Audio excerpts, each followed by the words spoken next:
So this short video lesson is going to talk a little bit about writing ABCD learning objectives. This may not be something you're used to seeing, maybe you have, but anyway, this will go over the process and why it's important. So first of all, why do we write learning objectives in the first place? Well, we all have to teach from a specific state curriculum standard. All of our lessons need to be based on that, and that's why we need to create these objectives so that we can make sure we're hitting that standard. Also, these objectives describe exactly what our learners will display upon completion of the lesson. So these standards will tell us what we want them to be able to do when they finish working through this lesson. It should be the basis for the selection of strategies and media used to present the lesson to the students. We need to make sure that the strategies and things we're using actually help bring that learning objective or that forward so they can meet that standard.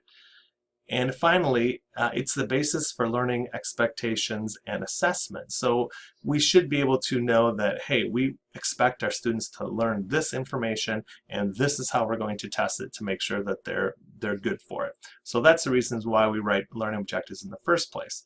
So what is this ABCD objective?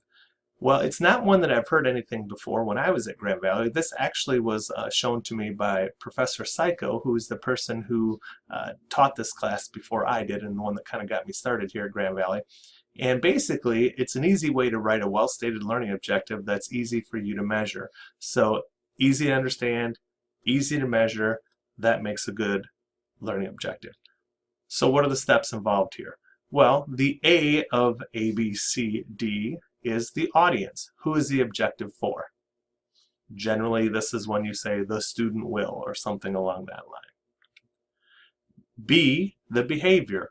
What is it that we want the students to be able to do? So it's an action verb representing the behavior that we want from our students. C are the conditions of performance, the learning materials environment that we give to our students in order to help them create this learning. And D, the degree of accuracy. The degree of accuracy is also one that generally gets left out a lot, but it's actually the specific information about how you're going to determine student mastery. How do we know the students have learned what we want them to learn? Now, I will caution you that every mastery does not have to be 100%.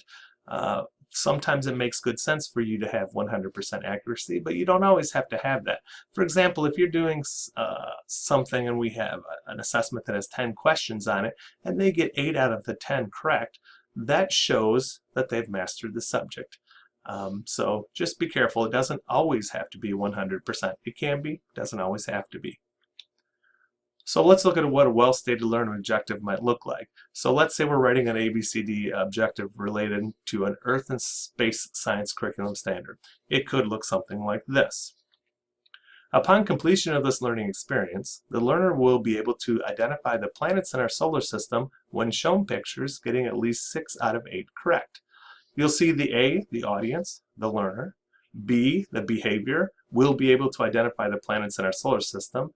C, the conditions of performance when shown pictures, and D, the degree of accuracy, getting at least 6 out of 8 correct.